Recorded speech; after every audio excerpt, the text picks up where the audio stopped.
Thank you, everyone. We're going to get started with panel 3. We'll get to continue the discussion and talk more about ACPERA, what's working and what can be improved. My name is Jennifer Dixon, and I'm in the Competition Policy and Advocacy section here in the division. And I've also been a trial attorney in the Chicago office. And I'd like to introduce our experienced panel so we can continue our discussion from the last panel. Let me start by introducing Mr. Talladay, who spoke. You can skip mine. Hasn't Yeah. I could just briefly say we thank him for coming back again to speak on this panel. And then to his right is Mr. Joe Saveri. Mr. Saveri has had over 30 years of civil litigation experience, including handling antitrust cases involving numerous industries and key time litigation. He's served in leadership roles in a variety of antitrust cases, including cartel cases, distribution and other Section 1 cases, Section 2 cases, reverse payment drug cases, no poach cases, cases involving sports and sports leagues.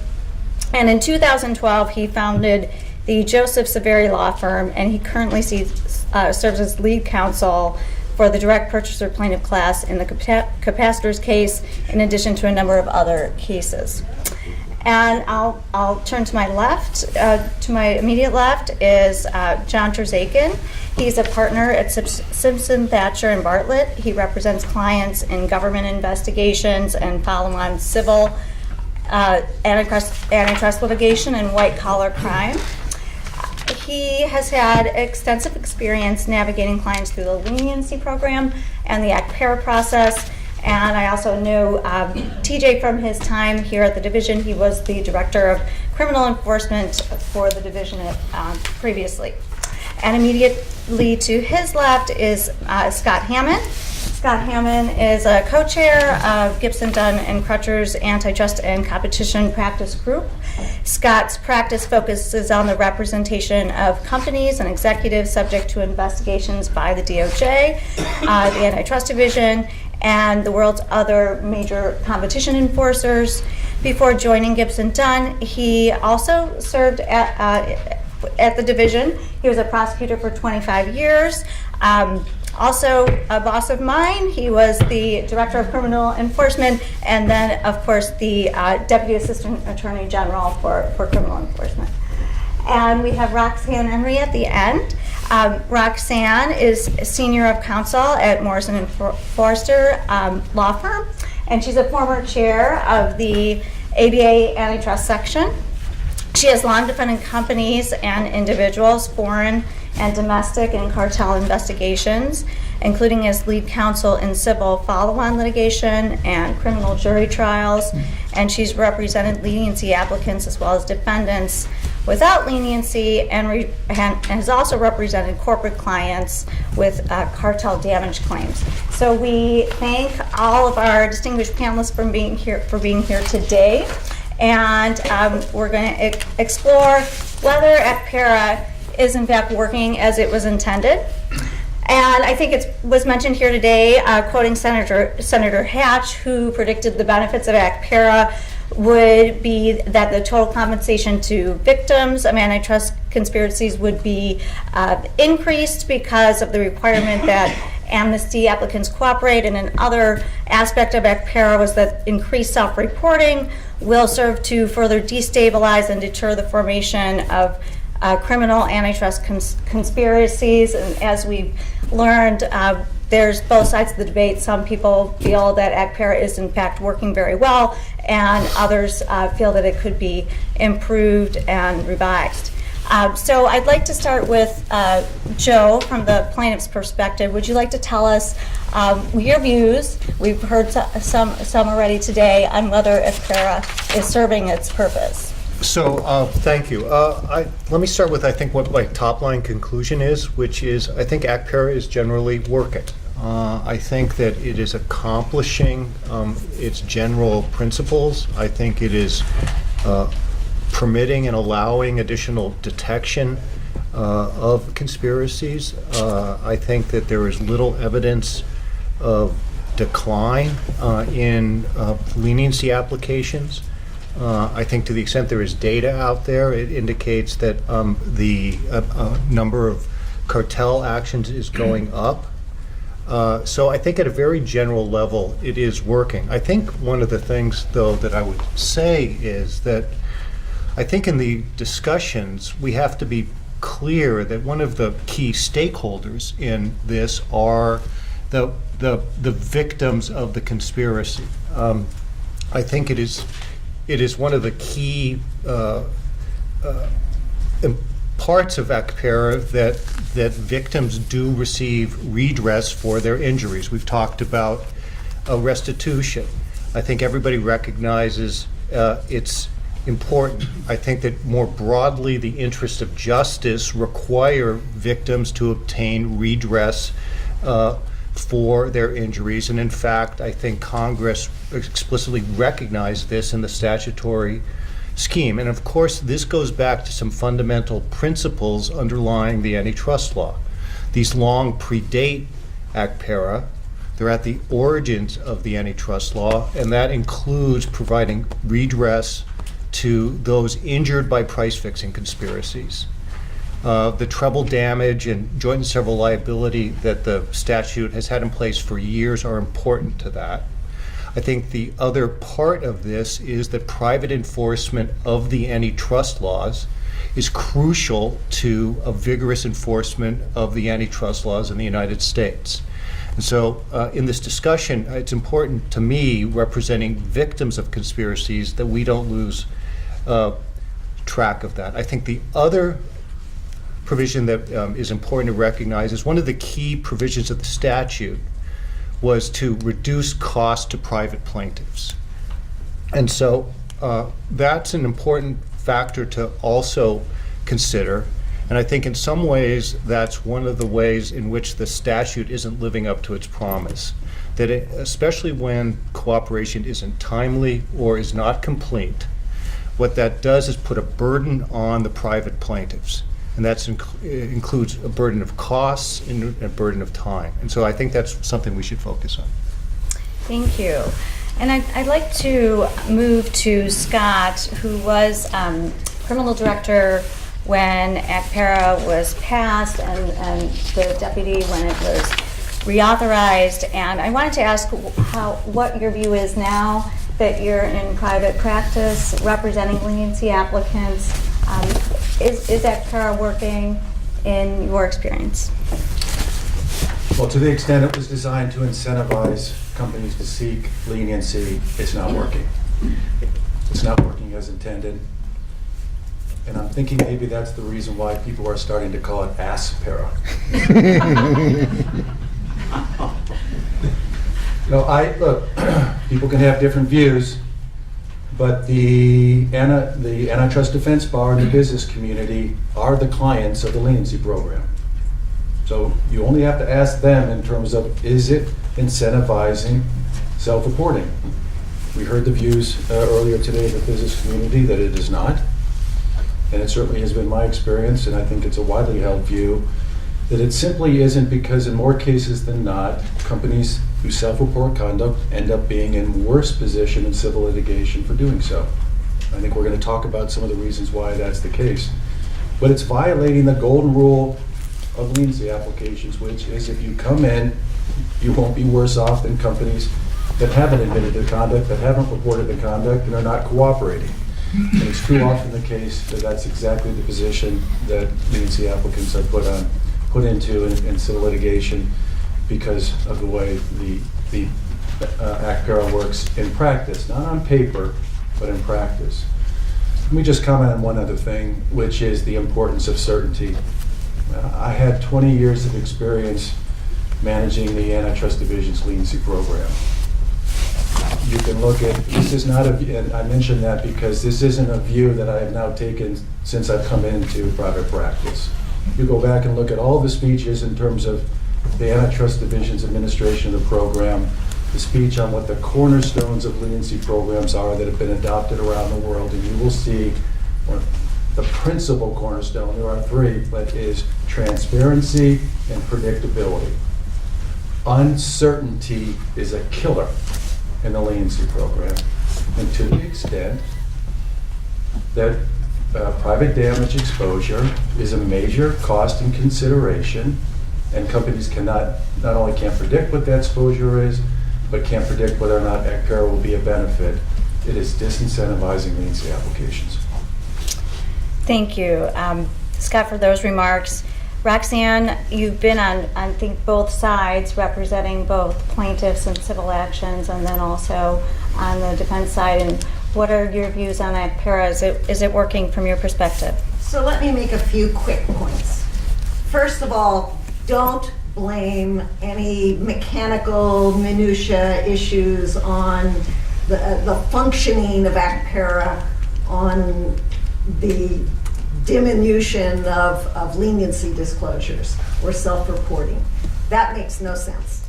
But second, ACPERA does go to the heart of the decision making in the sense of it is that balance. It is that balance of what is the criminal penalty that you're going to take away versus what else is still on the table.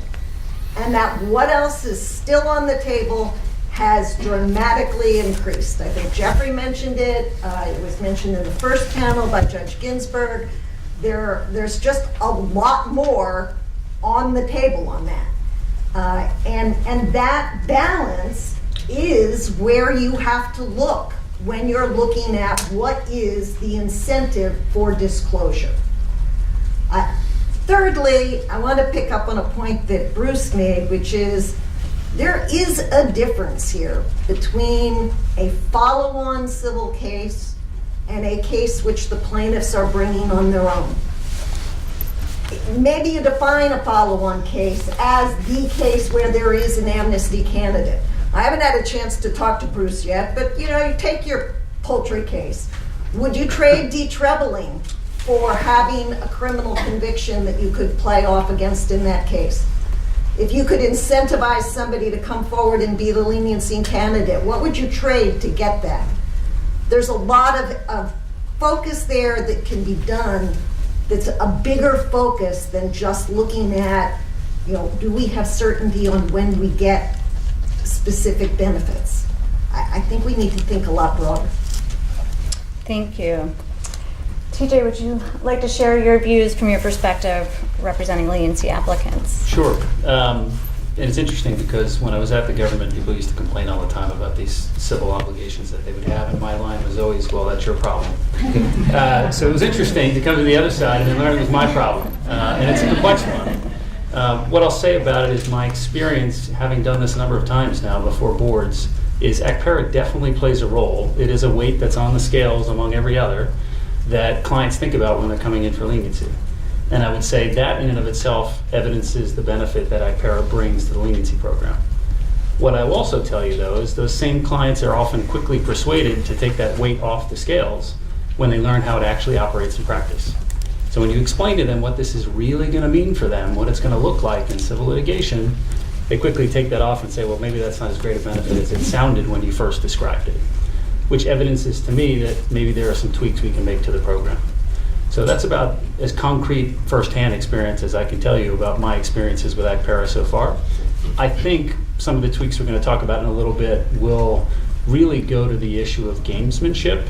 I think applicants and plaintiffs' attorneys alike are guilty of some gamesmanship. Maybe gamesmanship's the wrong word. Maybe you would call it strong advocacy in favor of their respective clients as to how ACPERA should play out. There are probably better ground rules we could provide both parties to make sure that the discussion that they have actually takes some of the advocacy out of the process. Thank you. And I'll move to John, who spoke for BIAC earlier, but now you get to speak on your own behalf. So what are your views on ACPERA? Is it working? So I think there's an important reason to focus on the decisions in the boardroom, and any suggestion that certainty and risk don't matter there, I think is misplaced, and suggests to me that if you've been in those discussions with the C-suite or the board of directors, you know that it matters a lot. Let's look at the leniency program itself. The leniency program is successful because it destabilizes cartel by creating a prisoner's dilemma and creating a situation where one party is going to be materially better off than the other parties by going in first. ACPERA was passed to try to, I think, replicate that in the civil context. And so while you go into a board of directors and explain to them the ACPERA benefits, and on paper they sound good, as TJ was saying, if they ask you the question, will I be materially better off than the other defendants in the case by having ACPERA, in most cases the answer is not really. You're pretty much in the same position, except you have these cooperation obligations.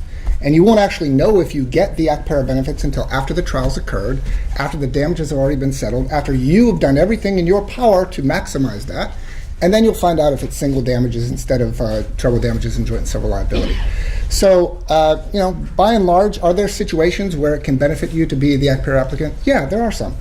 Are there plenty where it really doesn't help you? Yeah, there are lots and lots of those. So is ACPERA succeeding in creating that that distinction between the ACPERA applicant in civil cases and the non-ACPERA applicants? I don't think it's doing its job. Thank you. Let's talk more about the cooperation benefits, what satisfactory cooperation is. I'd like to ask Mr. Severi, Joe, how is cooperation working? The statute does have some definition of what satisfactory cooperation is. I think we talked about a little bit about that earlier. Full accounts of the plaintiffs, of facts known, furnishing documents and potentially relevant material in the civil action, making individuals available for depositions, and so on. Are you getting the cooperation that you need? Is that definition sufficient? Can you tell us your view? Sure. So the first thing I'd say about cooperation is it's the way the statute is set up, it's not really a bargain between plaintiffs and defendants. What we really do as plaintiffs is we are the recipients of the cooperation. We ask for more, but ultimately it's the defendant or the applicant's decision about what they provide. And then at the end, or at some point, we have to determine whether that's sufficient. I think one of the things that's changed over time is that plaintiffs, experienced practitioners, and defense counsel have begun to work out, in the context of particular cases, what the right level of cooperation is. And so I do think, just picking up on something that was said earlier, the answer to the question about whether cooperation is sufficient is really case specific. For example, I do think there are cases in which we receive cooperation which describes the nature, the scope, the extent of the conspiracy before filing our pleadings and before Twombly practice. To the extent we get that kind of cooperation, I think it's sufficient. To the extent we don't get that cooperation, and I do think there are instances where we do not, I think that is insufficient. Frequently, in a number of cases, the applicant will not self-report. In fact, when you ask defense counsel if they are the applicant, and in fact they are, they do not acknowledge that fact. And so it's certainly the case that the statute is not set up so that the applicant, with respect to the private plaintiffs, takes a hear no evil, speak no evil, see no evil point of view. There are those situations. And I think that's the kind of cooperation that is inadequate. I guess the other thing I would say is that, as far as I know right now, there's been no trial involving, a civil trial involving an ACPERA applicant. It is an interesting situation to think about, is whether or what the ACPERA applicant's obligations are at that trial. Because I think one of the things that is fact on the ground is frequently the plaintiffs plead a case which is more broad than the scope of the criminal case. And part of that reason is that plaintiffs do slightly better or different investigation The burdens in a civil case are different than those in a criminal case.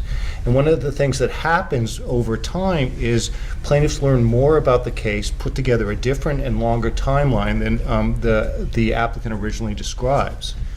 So in that situation, I don't think the plaintiff should be criticized by trying to prove a broader case and presenting that case to a jury at trial.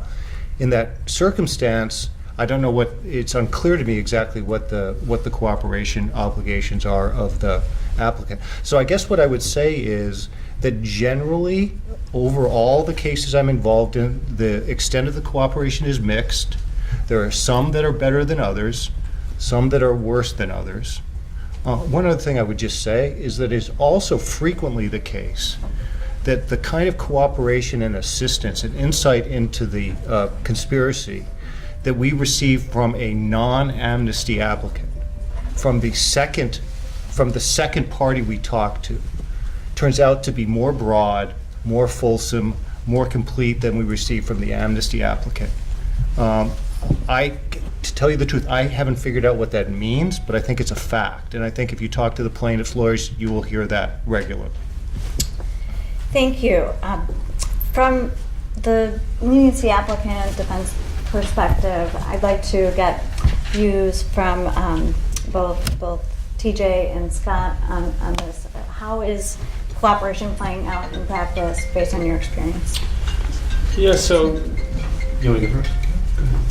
So I think when you think of cooperation, it's the when, what, and how, right? If you think about how you deliver it. I mean, what's interesting is I've heard Bruce's comments and I've heard Joe's comments. I think it's a bit, we're probably talking past each other on what's the reality when you get into a case. I mean, I don't know how many of you read the initial complaints that are filed in most of these class action lawsuits, but they're not exactly the masterpieces that one would suggest about very lengthy periods with diligence, evidence, and things that the plaintiffs have looked at. Normally it is some gobbledygook of basic allegations, a little bit of econometrics, and the fact that DOJ has an investigation. That's the background. So now, if you're the ACPERA applicant and you're faced with the question of, do I cooperate now? The question is, well, did what I go in and give to the government, is that what they're actually after, or are they after something else? Because I don't think the reality of the conspiracy that's actually been reported to the government looks anything like the complaint that's been filed.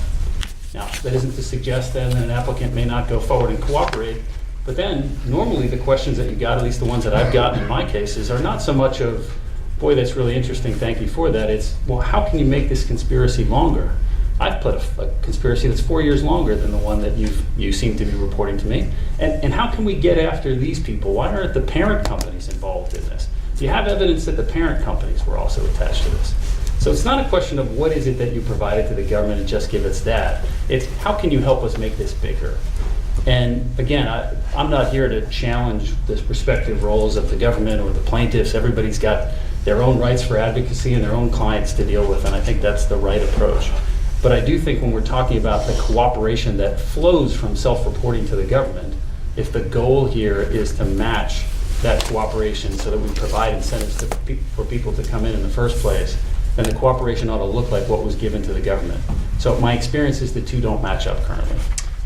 And thank you, TJ. If Scott, and I'd also like to get Roxanne's views, if you could react to that. Do the claimants have any requirements, or should they have a requirement to sort of tailor their cooperation request to what was provided to the government? Well, without doing it, you're not going to have certainty. But I agree with Joe said, it's not a bargain. Amnesty applicants are required to provide timely cooperation. They have to provide that full account of all known facts, everything relevant to that litigation. To turn it all over, and in return, the plaintiff's obligation is nothing. There is no bargain. And so the amnesty applicant is giving up its leverage, whatever leverage it has after it's already confessed to the crime to the Antitrust Division, in return for nothing. And plaintiffs take advantage of that. Last year at the spring meeting, a prominent plaintiff lawyer talked about that. Talked about his view has been changing and now he purposely avoids settling with the leniency applicant. They got one first-in mover discount, and so he's looking for another party to litigation to settle with first. You got a silver bullet for that first mover in discount? Why give it to the leniency applicant? The leniency applicant has to cooperate any. This lawyer said he would rather keep the leniency applicant in the case until the eve of trial, if not longer. Recognizing the leverage that the plaintiffs have because the leniency applicant's got to cooperate, but that doesn't mean there has to be a settlement. I'm not surprised to hear that second-in settlement cooperation can be quite good, because you know what? That's a bargain. I've got some cooperation, and if you want it, we need to talk settlement. That's not happening with leniency applicants. They're having to give up the cooperation and return getting nothing. I have no doubt that there is gamesmanship going on with these amnesty applicants who want to try to keep their leverage, who don't want to just surrender their cooperation for nothing in return. But what is happening in the plaintiff bar is gamesmanship in terms of not dealing with the leniency applicant and reaching resolutions in connection with the provision of the cooperation and with respect to overcharging. You keep a leniency applicant who's provided cooperation until the eve of trial. You make deals with second ends and give them the first mover in discount and not reward leniency applicants with a substantially or materially better result, or keep them in the litigation. You've just wiped out whatever benefits were supposed to come from the leniency program. So that has to change in order to make ACPERA a meaningful benefit again. So looking at that, I think you've made a very good point of how the process works, but I don't see it as gamesmanship on the part of the plaintiff's lawyer or the part of the second-in person. That's how the program works. I mean, it makes sense. That's kind of just how it flows. So again, I think you have to look at it from a different perspective, and that's one of the reasons why I do think you need a broader restructuring. But I think, the focus here is the dramatic lack of alignment between the civil conspiracy scope and the criminal conspiracy scope is always going to create some issues here. And there isn't actually much clarity in the statute on this. There's the possibility of giving basically the benefit of joint and several liability out and single damages only for the scope of the criminal disclosure. That's got some problems, I think, with that. I think you can do it if the criminal scope is encompassed within the civil scope, then you get it for the whole thing. That's the approach I would prefer. I think it makes better sense, but I'm not going to tell you that it's a perfect solution either. It's got some warts on it. The other possibility is to give it only for the scope of the civil conspiracy that's defined, but as a practical matter, I cannot possibly endorse that because my sense is that the civil conspiracy is defined a little bit out of the air because they didn't have enough information when they first filed the complaint. As JT basically said, they kind of put it together based on some media reports or something. And they've come up with a broad time frame that doesn't make any sense, and you need to be able to deal with that entire time frame. So, there's pros and cons of each of these approaches, and none of them is actually without some warts here or there. Can I just to zoom out for a minute and think about the ACPERA statute itself? I don't see a lot of controversy over what the scope of cooperation should be. I think it should be very robust cooperation. I wouldn't argue that, and I think Jeffrey said the same thing. I think the question is what you get for that, as Scott was saying. And I've provided gold-plated cooperation before, only to have the plaintiff's counsel say, we don't care how much cooperation you provide, because we're going to challenge your ACPERA status if we don't settle with you, no matter what. and the jury will love you because you're an admitted price fixer, and then afterwards we'll see whether the judge agrees with us that you didn't cooperate. And by the way, you know that obligation to provide documents from all over the world? We have a whole bunch of discovery requests just waiting in the wings for you that's going to make it really hard for you to comply with our requests. And of course, you can go to the judge and argue that it's not relevant and fight us, but that only provides more evidence that you really weren't cooperating. So it's up to you. Now, I'm sure not everyone is that unsubtle about how they do this, but I don't blame the plaintiff's lawyers for doing it. It's their obligation, they have an ethical obligation to provide zealous representation. So one should expect them to try to be as dismissive of the benefits of ACPERA as is possible. And so you can't look at this through the lens of how it executes in a single case, because that's the plaintiff's job, is to do that. I think you have to zoom out and say what statutory protections are provided to ensure those benefits arise on both sides, because you have to assume that the plaintiffs are going to challenge that to the utmost extent possible, or they're not doing their job. So let me jump in and respond to a couple things. First, I always find these kind of discussions a little bit remarkable because I hear a lot of people who don't do plaintiffs' work talk about how plaintiffs' lawyers operate and craft their pleadings and all the hard work we do. So I just want to draw a circle around that. I think that, when you paint the plaintiff's bar with this brush, it's a very broad brush, and I think it's tremendously unfair to certain members of the plaintiff's bar.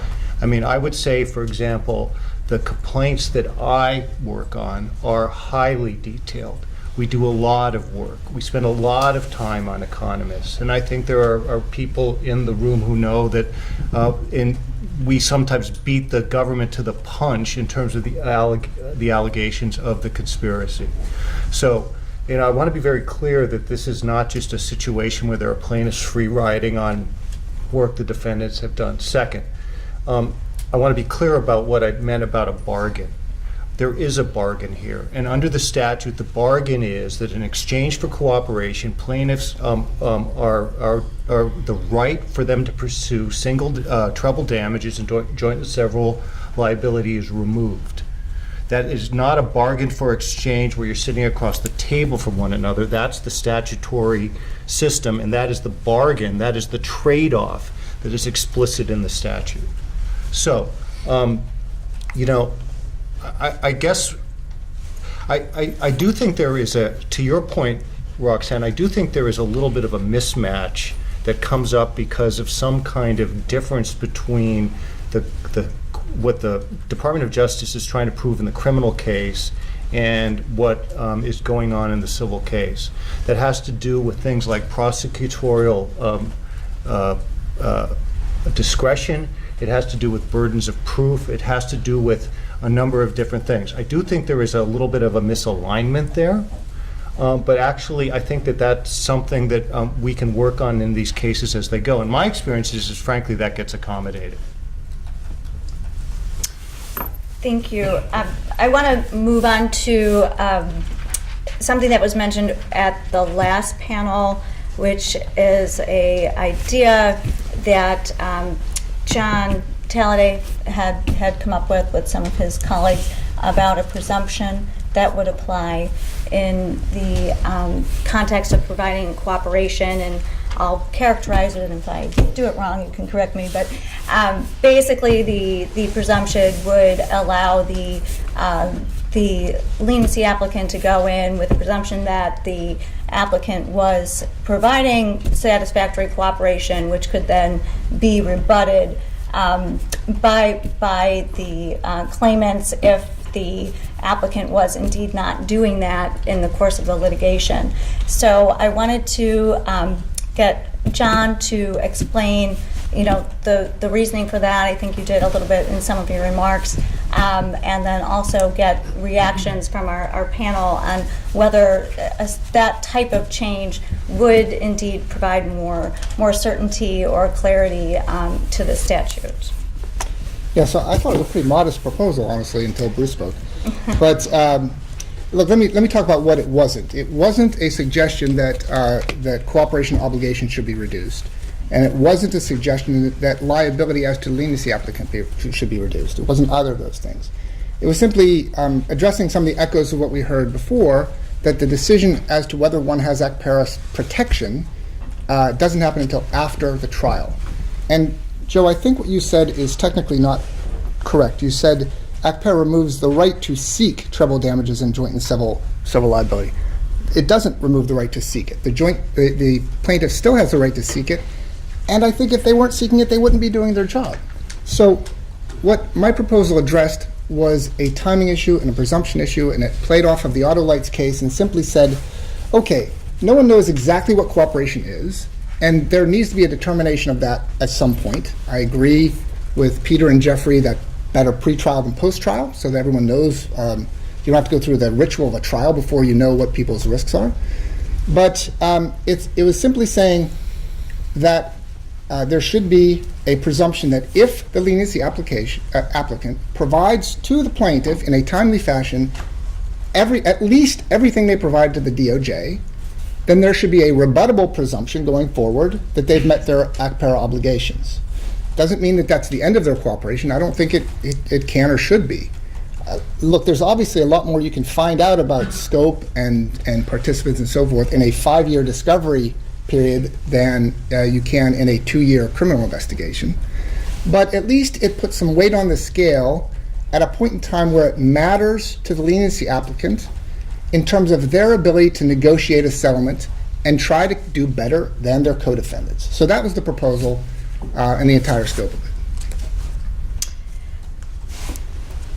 Joe, can I get It your... wasn't tort reform, if I did say that. So I'm just to give Bruce above. Of course, it was tort reform, but no. But seriously, look, I think that a lot of, I guess it depends what you mean by a rebuttable presumption.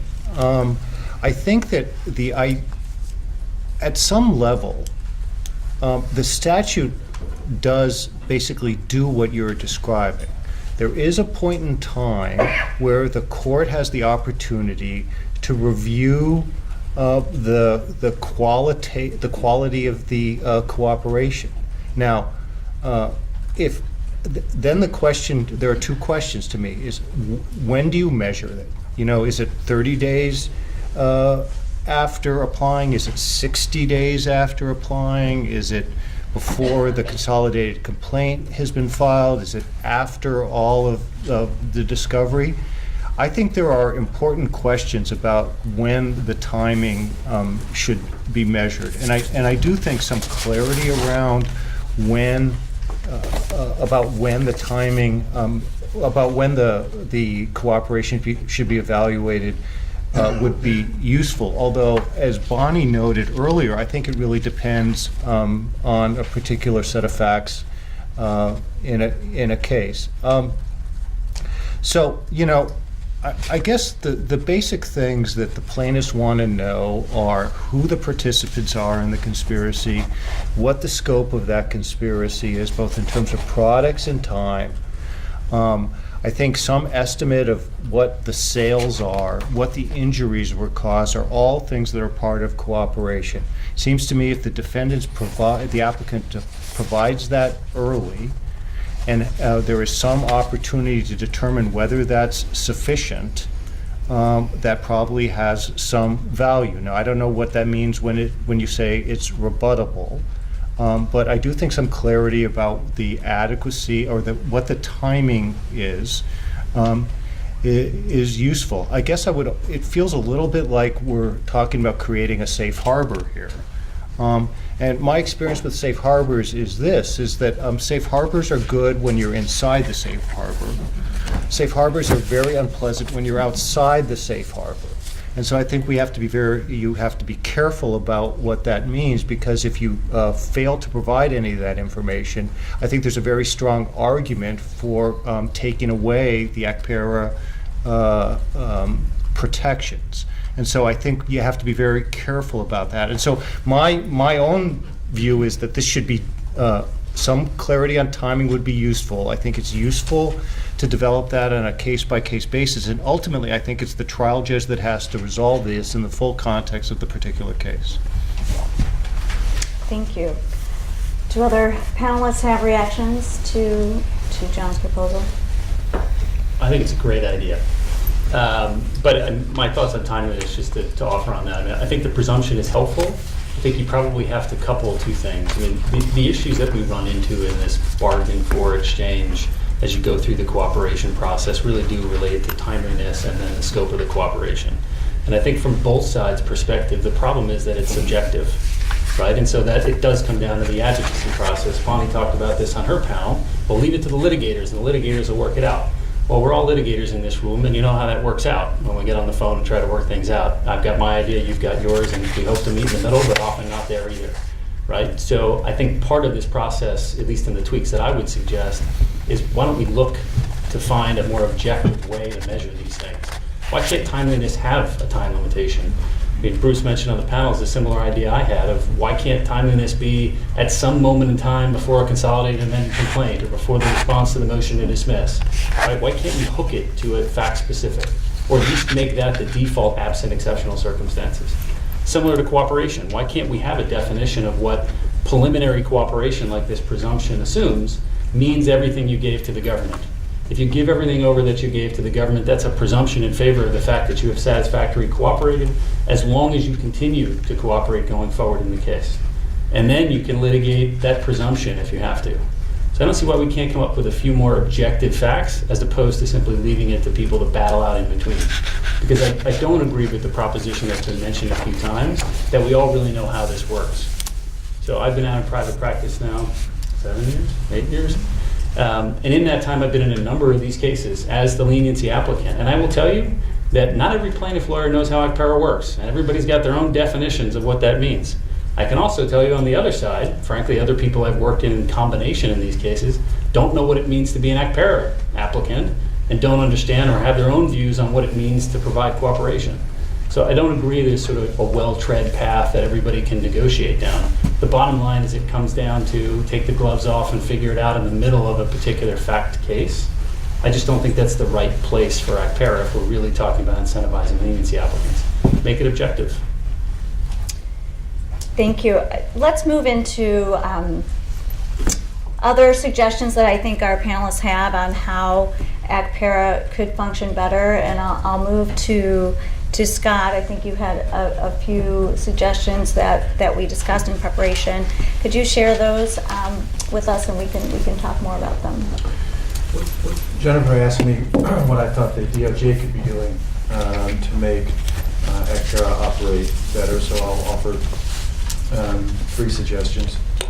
One is, as was talked about today, obviously the costs of self-reporting are going up, and so one observation is, don't pile on. Here's what I mean by that. So the Antitrust Division brought an incredibly important recent case. I'm sure you all saw it, involving bid rigging on government contracts in the fuel supply contracts in Korea. Monumental case, resulting not only in heavy fines on the defendants, 4 of which have been charged now, but also an unprecedented outcome involving both the recovery of civil damages based on the Clayton Act, 4A of the Clayton Act, and simultaneously FCA claims as well. So a great result for the Antitrust Division, huge important deterrent message spread with regard to high criminal fines and civil penalties. Great example of coordination between the Antitrust and the Civil Division, something the Antitrust Division should be and is deservedly proud of. Macon spoke at the Fall Forum, and it was great to see him not only talking about that, but proactively addressing that. This is an important case. You're going to see more of it, so strap in. But just in case you have concerns, and I really like to see this being dealt with proactively, for leniency applicants, when we pursue civil penalties under the Clayton Act, your leniency applicant, the detreveling provisions of ACPERA will apply. So your liability will be limited to actual damages. That's terrific. However, what hasn't happened yet is the Department of Justice, and the Antitrust Division can't speak for the Civil Division, but the Department of Justice hasn't said, what about those FCA claims? Because if the Antitrust Division and the Civil Division are jointly bringing antitrust and FCA claims, and the Antitrust Division agrees to single damages, but the Civil Division is still coming after you for triple damages, then, I mean, that wipes out ACPERA. Frankly, at that point, it doesn't matter what the Antitrust Division is doing, because the Civil Division is still taking the position that triple damages are appropriate. So we need a statement from the Department of Justice, from the Civil Division, in terms of where they stand with regard to ACPERA. If you're a leniency applicant and you come in and you self-report bid rigging and public procurement, which is the highest, really, the highest priority of the Antitrust Division is to root out that type of conduct, what can you expect as an amnesty applicant in terms of your exposure on FCA? Secondly, another thing that the Antitrust Division is doing, which I personally think is great, which is their involvement in getting more involved as amici in civil litigation or any litigation in the courts. Of course, we all know that they've become very active in the no-poach space and getting their views out. Well, I'd love to see them do that in the with respect to ACPERA. Before pen was put to paper on the Hill for ACPERA, Congress called us up. I was at the Antitrust Division. I was in the first delegation that went up to the Hill. They wanted to help the Antitrust Division's criminal enforcement program. What can we do? That was the question. And then we talked to them about, well, civil damages is still a major disincentive to self-reporting. And that gave birth to a discussion about ACPERA that ultimately involved, other stakeholders, and I would say bipartisan support. So this is your baby, Antitrust Division, ACPERA. It was made for you. It was made to incentivize leniency applicants, and I just encourage the Antitrust Division to be more proactive in terms of defending the intentions of Congress when that was passed. And the last thing is, this is always the first and last thing about the leniency program. So again, speaking to the Antitrust Division, is to be ever mindful of the golden rule. There are many different opportunities where the Antitrust Division in its actions can protect the leniency applicant to ensure they're not worse off. I don't know if this is still true, but there were a lot of leniency applicants that came in when I was there that were reporting marginal conduct. They just weren't sure. Remember, the message to leniency applicants is come in right away at the first hint of wrongdoing, before you've completed your internal investigation, before you even know for sure there's a violation. Run, don't walk. Companies were doing that. But if it turns out there's not an antitrust violation, but then they face civil damage exposure, well, that applicant's worse off. And the Antitrust Division, I think historically, and I'm not suggesting it's different today, used to take measures. They would look at that conduct very closely before serving compulsory process and taking other action which they knew would trigger civil litigation. That's one way to be mindful. Another way is when you're drafting conditional leniency letters. Obviously, the Antitrust Division wants to be very careful not to protect a leniency applicant who's not telling the whole truth and nothing but the truth. But they also can be very mindful of the situation that we're describing today and not writing a conditional leniency letter that is so narrow that it's unnecessarily leaving the leniency applicant exposed to greater litigation. So that's just two examples. There are many more that I know the division is conscious of, but if they keep that golden rule in mind, they will certainly continue to incentivize applications. Thank you, Scott. Roxanne, do you have anything to add to that? So, I think all of that's very helpful for the department to really think about. I don't want to suggest that it really does need to go beyond the department. Congress needs to think about this issue a lot more broadly and bigger. They need to really think about tailoring the balance of the civil and criminal exposure to yield greater disclosure. We heard in the first panel, Judge Ginsburg, Lindsay, virtually everybody explained, greater disclosure is better for everybody. Greater disclosure is what is better for deterrence, it's better for damage claims. It is the issue that's going to really further the agenda here to get to where we want to be. And to do that, we need to think much more broadly than tweaking. And I don't want to take anything away from the tweaking. It's all important. But we really need to go broader. Think about the issue of restitution as a possibility. Think about the concept of creating a different system, basically, for follow-on damage actions that have an amnesty applicant. Think about detrebling. Think about damage preclusion for the amnesty applicant unless there is some reason why joint and several liability isn't going to end up getting full restitution by the other folks. These are things where the attorney's fees, we haven't talked about those. You know, my kids are already self-supporting, so now I can talk about this. I mean, it's the attorney's fees on the defense side are also a big hunk of who's paying for those. Somebody's paying for that, and whether it's you can say it's the shareholders. I've always actually thought it's the people who bought the products to begin with who are going to end up paying for this because it goes across the industry. So whether it's the plaintiff's fees or the defense fees, these are huge things. We can streamline this process, take out a huge chunk of that, and do something that is a lot more tailored to get to disclosure. Think about this balance between what is it that you're taking off the table in terms of the criminal penalty and what's still on the table. And is that balance going to tip it to say, let's go in there and get the benefit of leniency? Thank you, Roxanne. Follow up on damages. We've heard a lot about damages in the last panel and restitution as a possible way to reform how damages are calculated.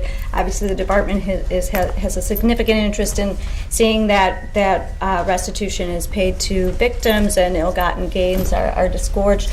Can I get Joe's perspective on damages? Could they be streamlined in any way from your perspective?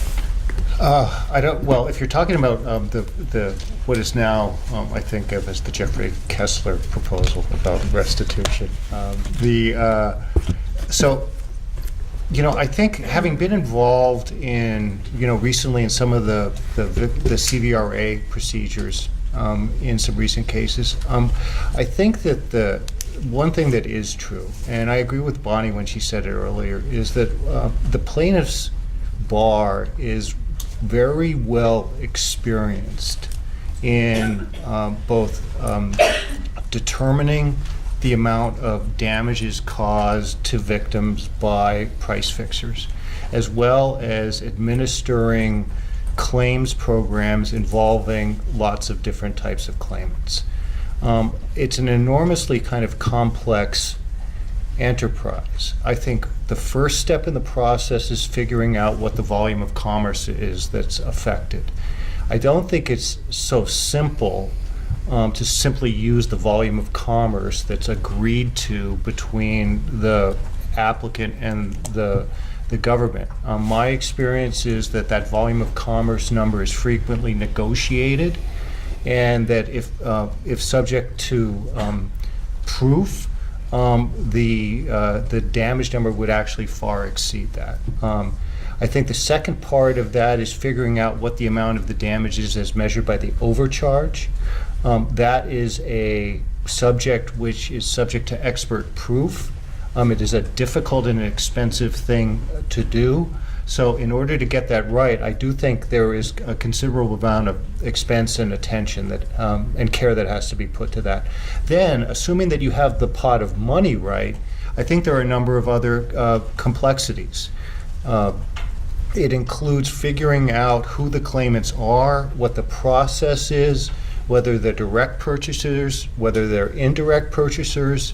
Most of the claimants in the direct purchaser cases that have big claims on the race or the settlement fund are multinational corporations which have a supply chain that runs across the planet, including through various intermediaries, and figuring out what of those claims are properly subject to a claims process in a U.S. antitrust case is complicated. When the Department of Justice wants to have the panel on the FTAIA and how complex that is, I hope I get invited back, because that's a whole nother kettle of fish, but that's a very, very complicated thing that enters into that. Having said that, so what I really believe is I think the plaintiff, and my experience also is that in situations where the department has been involved, the judge has been involved, the plaintiff's lawyers have been involved representing victims, the way this has come out recently is the court has been very comfortable with the idea that the plaintiff's bar is going to get this right. And so I do think we have the expertise on that. I think it's developed, I think it's present, and I think it's available. Having said that, there could be more collaboration in developing a different process. But to me, the idea that the department would be taking on that administrative burden without a significant commitment to the enterprise would be very difficult. And in the meantime, people who are victims would not get paid for some period of time. So I do have some concerns about that. Jennifer, if I could just address real quickly. I mean, we heard about it takes 10 years. We just heard about how difficult it is. That does not strike me as a reason to say, yes, we should keep doing it this same way. And that strikes me as a clear reason why we should think about a different way of doing it. Yes, it's not necessarily something you snap your fingers and it's all done, but there's special masters, there's ways in which this can be done. The fact that it's complicated right now is not a reason to suggest that we ought to keep it complicated.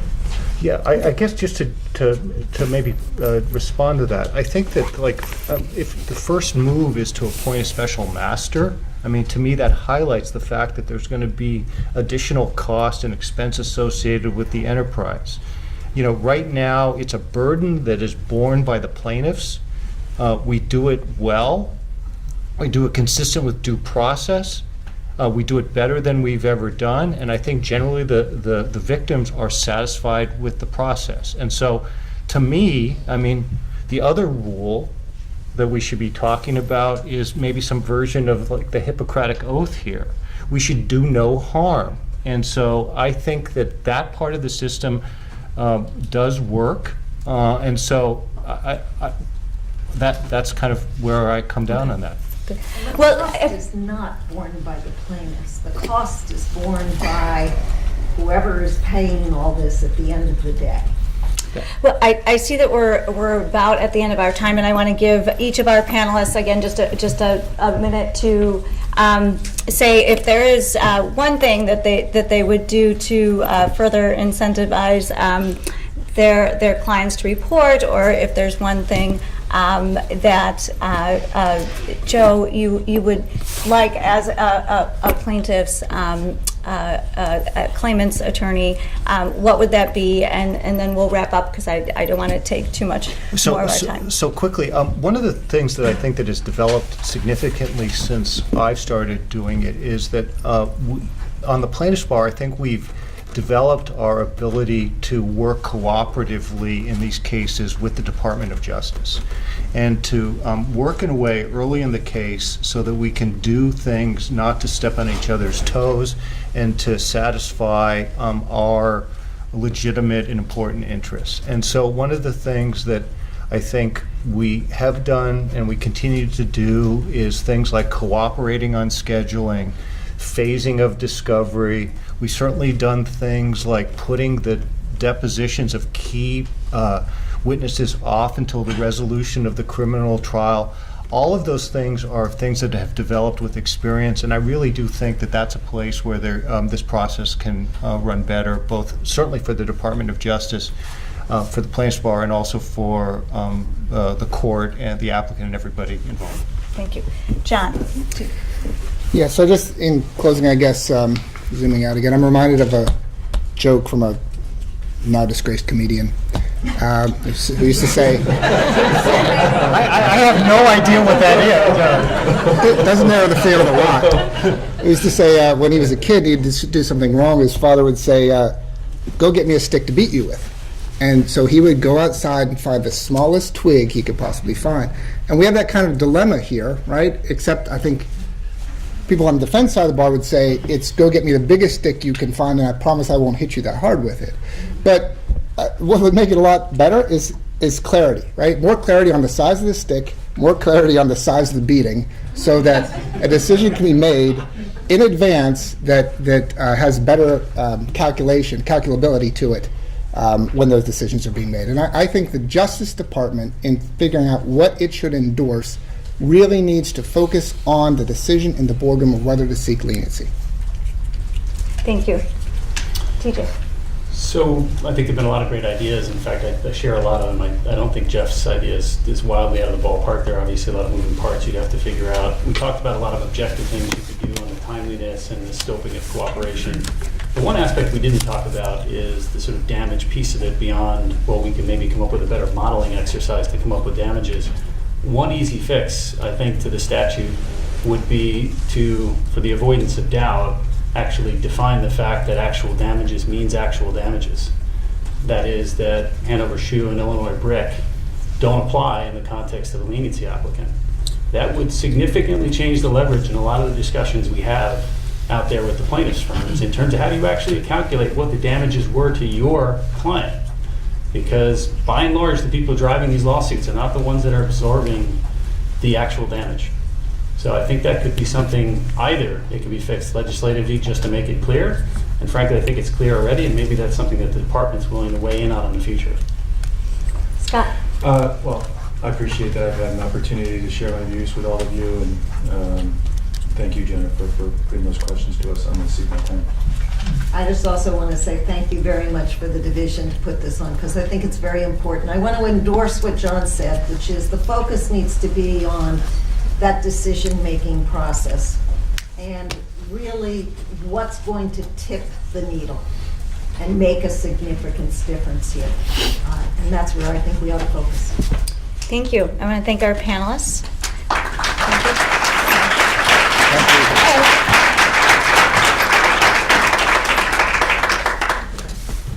Deputy Assistant Attorney General Richard Powers is going to wrap us up. So I want to end today by thanking a couple of folks. But first of all, thanking those from our side who made today possible. Ann O'Brien, Jennifer Dixon, and Sarah Oldfield, and for all their hard work in putting this together.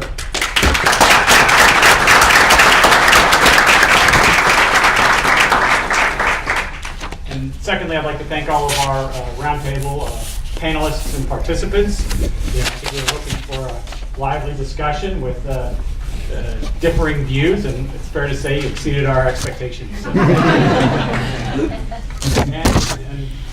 finally, I should just note that the job isn't done. I think we have until May 31st to submit or to send in your submissions, so we encourage everyone, all the stakeholders, to do that. So with that, thank you very much. Wrap us up. So I want to end today by thanking a couple of folks. But first of all, thanking those from our side who made today possible.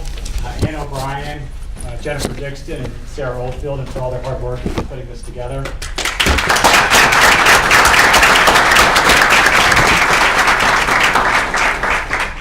And secondly, I'd like to thank all of our roundtable panelists and participants. I think we're looking for a lively discussion with differing views, and it's fair to say you exceeded our expectations. and finally, I should just note that the job isn't done. I think we have until May 31st to submit or to send in your submissions. So we encourage everyone, all the stakeholders, to do that. So with that, thank you very much.